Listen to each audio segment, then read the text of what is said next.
Dallas, Texas. The atmosphere inside that stadium was just absolutely electric. It was thick with the kind of tension you really only ever find at a World Cup.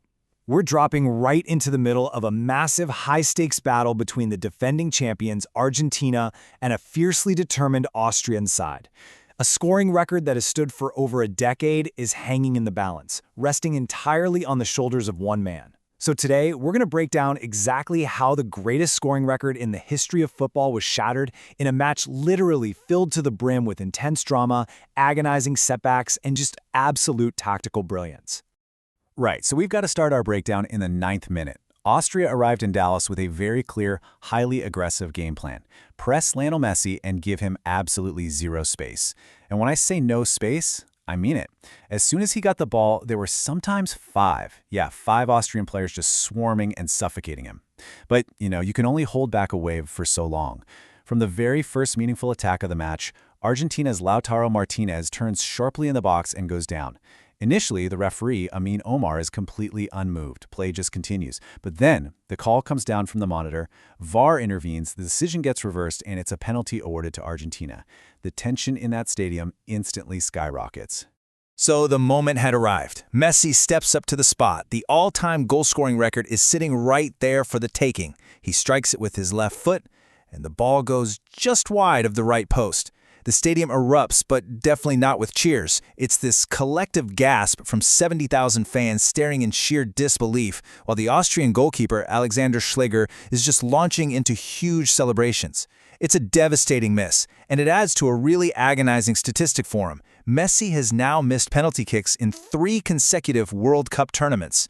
That makes him 4 for 7 on penalty kicks in regulation play at the World Cup. The stadium just falls completely silent. The record, it seemed, was going to have to wait. Section 1, The Miss and the Masterclass, a 29-minute redemption story. Okay, let's dive into this response, because how a legendary player reacts to such a massive, highly public setback, well, it tells you everything you need to know about their greatness, right? Exactly 29 minutes after that devastating miss, late in the first half, Argentina strings together a brilliant collective build-up. Thiago Almada whips a precise cross into the penalty box. Then Enzo Fernandez executes this unbelievable dummy pass right through his own legs, perfectly setting up a first-time strike for his arriving captain. Messi sweeps it home with a sumptuous finish to equal the all-time record. But listen, he wasn't done. Fast forward to the 95th minute in stoppage time. Julian Alvarez takes a shot that Schläger saves, but the rebound is worked right back to Messi. His first shot is blocked, but he pounces again, driving a low strike from 6 yards out. He literally outfoxes 4 defenders who had lined up desperately trying to keep the ball out. Just vintage Messi. Section 2. Breaking the all-time record. The new king of World Cup history. And this brilliantly illustrates the sheer historical magnitude of what just happened. For 12 years, Germany's Miroslav Klose sat at the top of the men's game with 16 goals, while the legendary Brazilian Marta has held the overall and women's record with 17. But with that stoppage time strike in Dallas reaching 18 goals in 28 World Cup games, he's surpassed them both. He stands completely alone at the very, very top of World Cup history. But the game never stops, and the chase among active players is definitely on. Messi's closest competitor is France's Kylian Mbappe, and Mbappe is pushing hard. He actually scored twice for France against Iraq later on that very same Monday, bumping his total up to 16. So the footsteps are there, the chase is well underway, but the new king still remains 2 clear goals ahead of the pack. Now, what's truly fascinating is that the previous record holder actually saw this coming. Miroslav Klose, speaking back in January of 2026, said, "I'm sure my goal-scoring record at the World Cup will be broken soon. Either Lionel Messi will achieve it at this World Cup, or at the latest, Kylian Mbappe will do it at the next one." I mean, wow. Klose set his record in 2014, a tournament where Messi himself was the opposing captain in the final. For 12 years, Klose held that crown. He always knew who would be the ones to challenge it, and on June 22nd in Texas, he was proven absolutely right. Section 3. The man behind the numbers. The heavy crown of the greatest of all time. The context of this milestone is just staggering when you really think about it. First off, he turns 39 years old this Wednesday, almost 39. Second, he's competing in the most intense sporting tournament in the world while carrying the incredibly heavy emotional weight of having an ailing father back home in Argentina.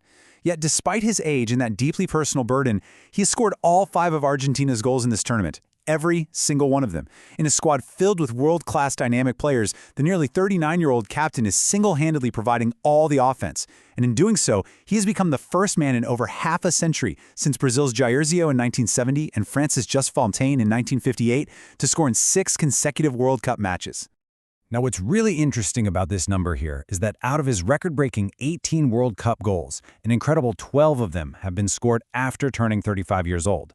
In a sport where pace and youth are almost always seen as the ultimate weapons, achieving this level of scoring dominance at an age when most players have long since retired, it's practically unheard of. It's a real game changer. It's really a 20-year journey of adaptation. It begins back on June 16, 2006, when an 18-year-old kid netted a second-half strike against Serbia and Montenegro, and it leads us all the way to June 22, 2026, breaking the all-time record against Austria. 20 years, 6 World Cups, one continuous, unbelievable story of greatness. But the secret to this longevity? It's evolution.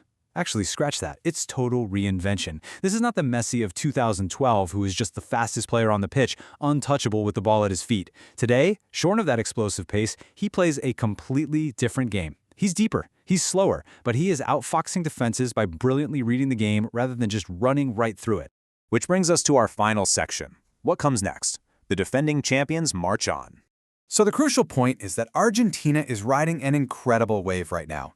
They've extended their World Cup winning streak to 8 games, a phenomenal run that hasn't been broken since that shocking opening loss to Saudi Arabia back in Qatar 2022. Thanks to this 2-0 victory over Austria, their current status in Group J is exceptionally strong. They are officially through to the knockout stage and are on the absolute brink of sealing first place. So all eyes now turn to their final group match against Jordan. Which leaves us with the ultimate question, doesn't it? We know Messi can keep scoring, but can this team, a team heavily reliant on their almost 39-year-old captain for literally all their goals so far, actually go all the way and defend their title? Take a second to really think about what we just witnessed and what it means for the rest of this tournament. Thank you so much for diving into this explainer with me today, and I'll see you in the next one.